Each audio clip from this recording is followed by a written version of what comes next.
بسم الله الرحمن الرحيم.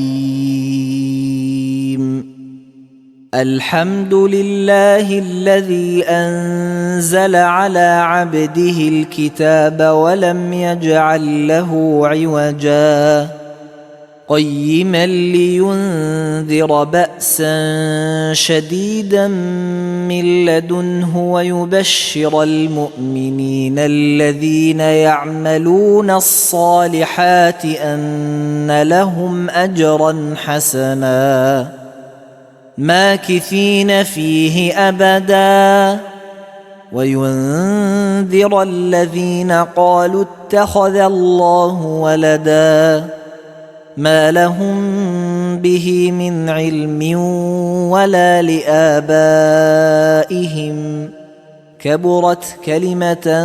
تخرج من أفواههم إن يقولون إلا كذبا فلعلك باخع نفسك على آثارهم إن لم يؤمنوا بهذا الحديث أسفا إنا جعلنا ما على الأرض زينة لها لنبلوهم أيهم أحسن عملا وإنا لجاعلون ما عليها صعيدا جرزا أم حسبت أن أصحاب الكهف والرقيم كانوا من آياتنا عجبا إذ أوى الفتية إلى الكهف فقالوا ربنا آتنا من لدنك رحمة وهيئ لنا من أمرنا رشدا فضربنا على آذانهم في الكهف سنين عددا ثم بعثناهم لنعلم أي الحزبين أحصى لما لبثوا أمدا نحن نقص عليك نبأهم بالحق إنهم فتية آمنوا بربهم وزدناهم هدى وربطنا على قلوبهم إذ قاموا فقالوا ربنا رب السماوات والأرض لن ندعو من دونه إلها لقد قلنا إذا شططا هؤلاء قومنا اتخذوا من دونه آلهة لولا يأتون عليهم بسلطان بين فمن أظلم ممن افترى على الله كذبا وإذ اعتزلتموهم وما يعبدون إلا الله فأووا إلى الكهف ينشر لكم ربكم من رحمته ويهيئ لكم من أمركم مرفقا وترى الشمس إذا طلعت تزاور عن كهفهم ذات اليمين وإذا غربت تقرضهم ذات الشمال وهم في فجوة منه ذلك من آيات الله من يهد الله فهو المهتد ومن يضلل فلن تجد له وليا مرشدا وتحسبهم أيقاظا وهم رقود ونقلبهم ذات اليمين وذات الشمال وكلبهم باسط ذراعيه بالوصيد لو اطلعت عليهم لوليت منهم فرارا ولملئت منهم رعبا وكذلك بعثناهم ليتساءلوا بينهم قال قائل منهم كم لبثتم قالوا لبثنا يوما أو بعض يوم قالوا ربكم أعلم بما لبثتم فابعثوا أحدكم بورقكم هذه إلى المدينة فلينظر أيها أزكى طعاما فليأتكم برزق منه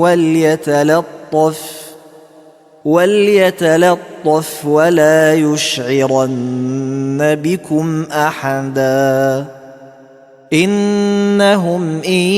يظهروا عليكم يرجموكم أو يعيدوكم في ملتهم ولن تفلحوا إذن أبدا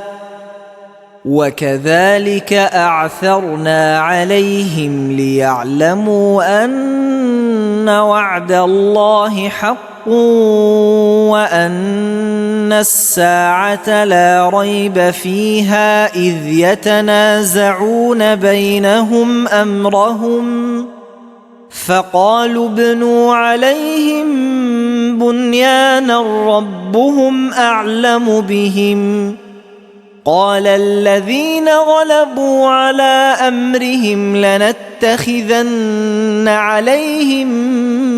مسجدا سيقولون ثلاثة رابعهم كلبهم ويقولون خمسة سادسهم كلبهم رجما بالغيب ويقولون سبعة وثامنهم كلبهم قل ربي أعلم بعدتهم ما يعلمهم إلا قليل فلا تمار فيهم إلا مراء ظاهرا ولا تستفت فيهم منهم أحدا ولا تقولن لشيء إني فاعل ذلك غدا إلا أن يشاء الله واذكر ربك إذا نسيت وقل عسى أن يهديني ربي لأقرب من هذا رشدا ولبثوا في كهفهم 300 سنين وازدادوا 9 قل الله أعلم بما لبثوا له غيب السماوات والأرض أبصر به وأسمع ما لهم من دونه من ولي ولا يشرك في حكمه أحدا واتل ما أوحي إليك من كتاب ربك لا مبدل لكلماته ولن تجد من دونه ملتحدا واصبر نفسك مع الذين يدعون ربهم بالغداة والعشي يريدون وجهه ولا تعد عيناك عنهم تريد زينة الحياة الدنيا ولا تطع من أغفلنا قلبه عن ذكرنا واتبع هواه وكان أمره فرطا وقل الحق من ربكم فمن شاء فليؤمن ومن شاء فليكفر إنا أعتدنا للظالمين نارا أحاط بهم سرادقها وإن يستغيثوا يغاثوا بماء كالمهل يشوي الوجوه بئس الشراب وساءت مرتفقا إن الذين آمنوا وعملوا الصالحات إنا لا نضيع أجر من أحسن عملا أولئك لهم جنات عدن تجري من تحتهم الأنهار يحلون فيها من أساور من ذهب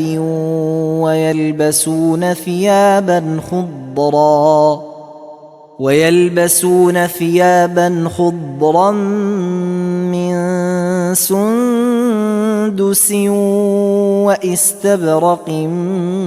متكئين فيها على الأرائك نعم الثواب وحسنت مرتفقا واضرب لهم مثلا الرجلين جعلنا لأحدهما جنتين من أعناب وحففناهما بنخل وجعلنا بينهما زرعا كلتا الجنتين آتت أكلها ولم تظلم منه شيئا وفجرنا خلالهما نهرا وكان له ثمر فقال لصاحبه وهو يحاوره أنا أكثر منك مالا وأعز نفرا ودخل جنته وهو ظالم لنفسه قال ما أظن أن تبيد هذه أبدا وما أظن الساعة قائمة ولئن رددت إلى ربي لأجدن خيرا منها منقلبا قال له صاحبه وهو يحاوره أكفرت بالذي خلقك من تراب ثم من نطفة ثم سواك رجلا لكن هو الله ربي ولا أشرك بربي أحدا ولولا إذ دخلت جنتك قلت ما شاء الله لا قوة إلا بالله إن ترني أنا أقل منك مالا وولدا فعسى ربي أن يؤتيني خيرا من جنتك ويرسل عليها حسبانا من السماء فتصبح صعيدا زلقا أو يصبح ماؤها غورا فلن تستطيع له طلبا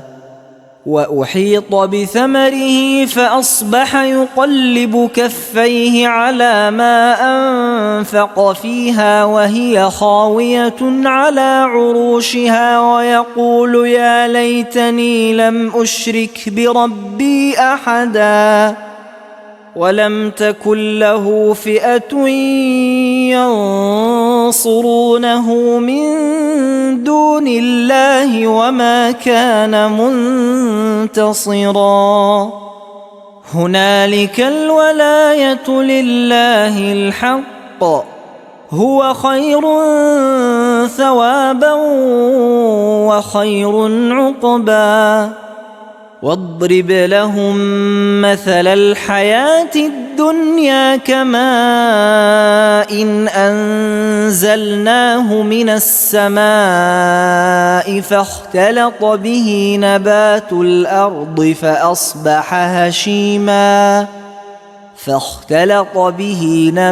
الأرض فأصبح هشيما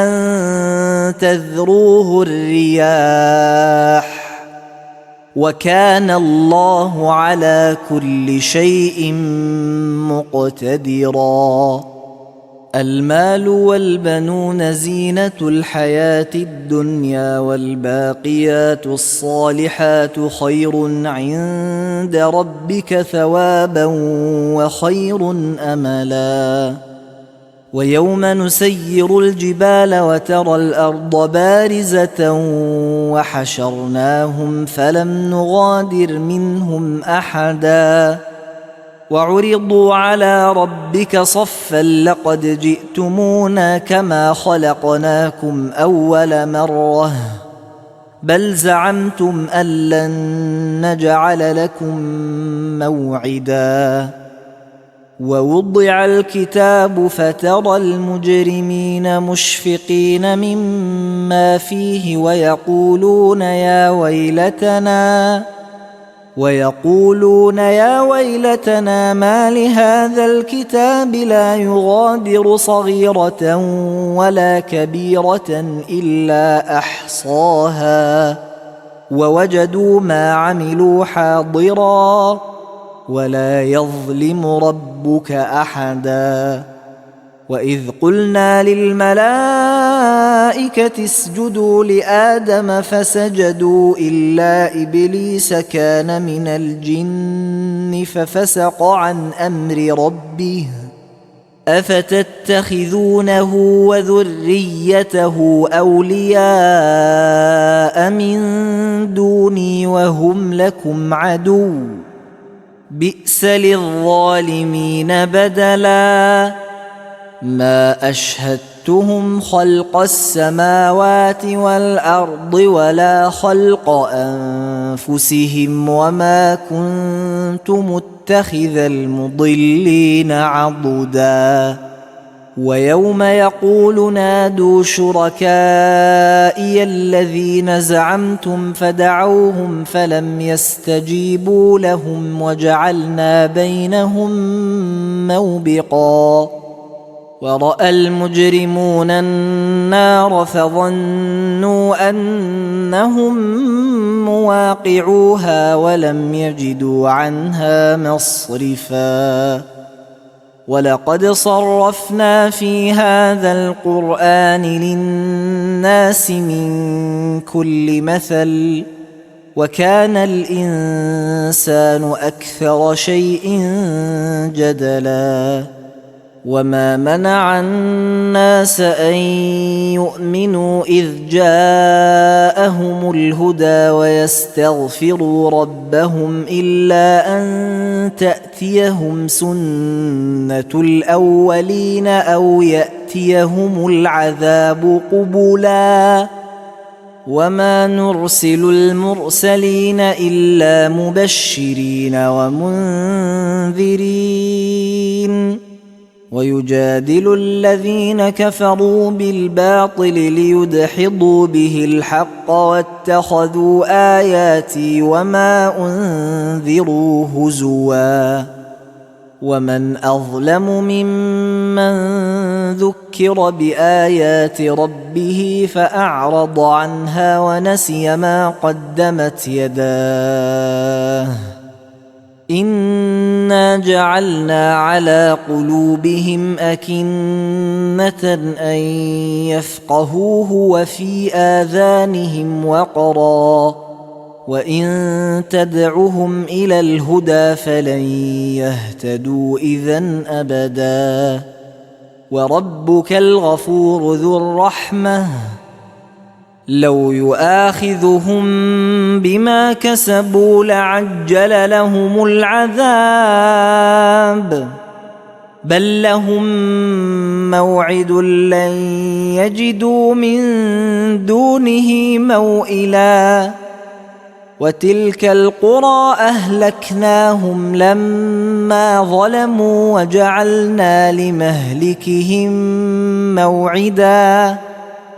وإذ قال موسى لفتاه لا أبرح حتى أبلغ مجمع البحرين أو أمضي حقبا فلما بلغا مجمع بينهما نسيا حوتهما فاتخذ سبيله في البحر سربا فلما جاوزا قال لفتاه آتنا غداءنا لقد لقينا من سفرنا هذا نصبا قال أرأيت إذ أوينا إلى الصخرة فإني نسيت الحوت وما أنسانيه إلا الشيطان أن أذكره واتخذ سبيله في البحر عجبا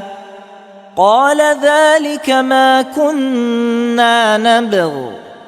فارتدا على آثارهما قصصا فوجدا عبدا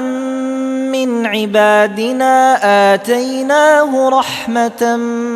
من عندنا وعلمناه من لدنا علما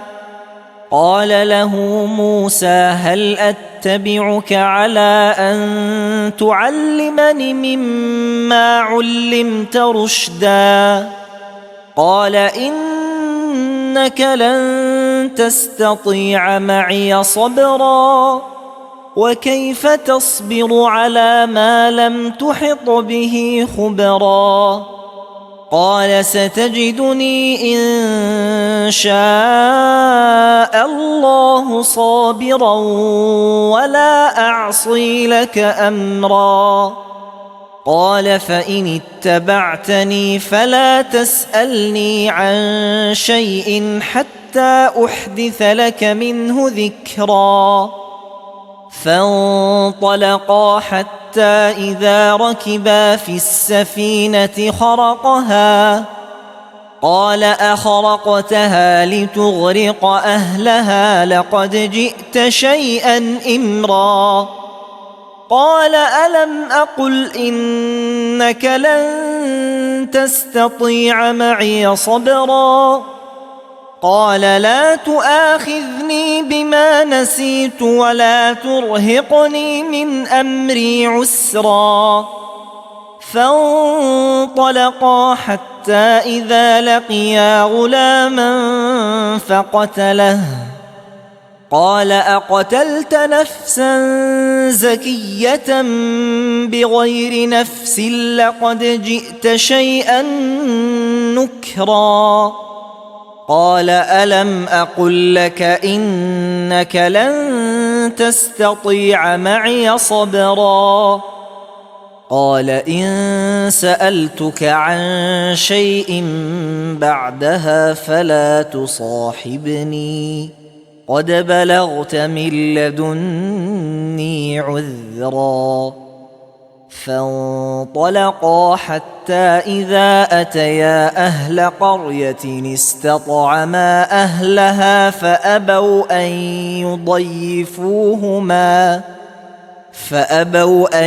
يضيفوهما فوجدا فيها جدارا يريد أن ينقض فأقامه قال لو شئت لاتخذت عليه أجرا قال هذا فراق بيني وبينك سأنبئك بتأويل ما لم تستطع عليه صبرا أما السفينة فكانت لمساكين يعملون في البحر فأردت أن أعيبها وكان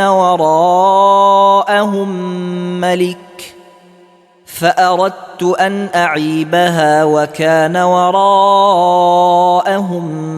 ملك يأخذ كل سفينة غصبا وأما الغلام فكان أبواه مؤمنين فخشينا أن يرهقهما طغيانا وكفرا فأردنا أن يبدلهما ربهما خيرا منه زكاة وأقرب رحما. وأما الجدار فكان لغلامين يتيمين في المدينة وكان تحته كنز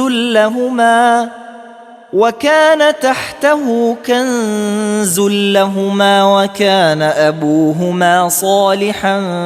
فأراد ربك أن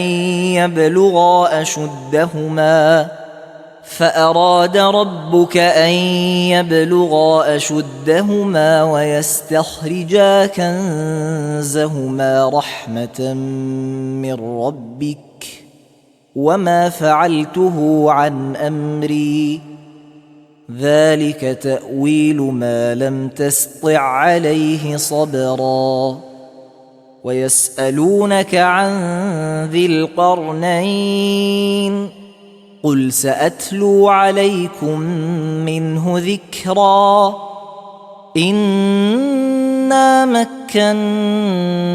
له في الأرض وآتيناه من كل شيء سببا فأتبع سببا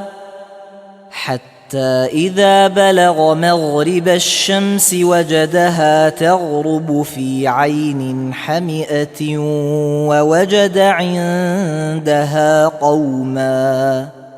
قلنا يا ذا القرنين إما أن تعذب وإما أن تتخذ فيهم حسنا. قال أما من ظلم فسوف نعذبه ثم يرد إلى ربه فيعذبه عذابا نكرا. وأما من آمن وعمل صالحا فله جزاء الحسنى وسنقول له من أمرنا يسرا. ثم أتبع سببا حتى إذا بلغ مطلع الشمس وجدها تطلع على قوم لم نجعل لهم من دونها سترا. كذلك وقد أحطنا بما لديه خبرا. ثم أتبع سببا حتى إذا بلغ بين السدين وجد من دونهما قوما لا يكادون يفقهون قولا. قالوا يا ذا القرنين إن يأجوج ومأجوج مفسدون في الأرض فهل نجعل لك خرجا على أن تجعل بيننا وبينهم سدا. قال ما مكني فيه ربي خير فأعينوني بقوة أجعل بينكم وبينهم ردما. آتوني زبر الحديد حتى إذا ساوى بين الصدفين قال انفخوا حتى إذا جعله نارا قال آتوني أفرغ عليه قطرا. فما استطاعوا أن يظهروه وما استطاعوا له نقبا. قال هذا رحمة من ربي فإذا جاء وعد ربي جعله دكاء وكان وعد ربي حقا. وتركنا بعضهم يومئذ يموج في بعض ونفخ في الصور فجمعناهم جمعا. وعرضنا جهنم يومئذ للكافرين عرضا الذين كانت أعينهم في غطاء عن ذكري وكانوا لا يستطيعون سمعا أفحسب الذين كفروا أن يتخذوا عبادي من دوني أولياء إنا أعتدنا جهنم للكافرين نزلا قل هل ننبئكم بالأخسرين أعمالا الذين ضل سعيهم في الحياة الدنيا وهم يحسبون أنهم يحسنون صنعا أولئك الذين كفروا بآيات ربهم ولقائه فحبطت أعمالهم فلا نقيم لهم يوم القيامة وزنا ذلك جزاؤهم جهنم بما كفروا واتخذوا آياتي ورسلي هزوا إن الذين آمنوا وعملوا الصالحات كانت لهم جنات الفردوس نزلا خالدين فيها لا يبغون عنها حولا قل لو كان البحر مدادا لكلمات ربي لنفد البحر قبل أن تنفد كلمات ربي ولو جئنا بمثله مددا قل إنما أنا بشر مثلكم يوحى إلي أنما إلهكم إله واحد فمن كان يرجو لقاء ربه فليعمل عملا صالحا ولا يشرك بعبادة ربه أحدا.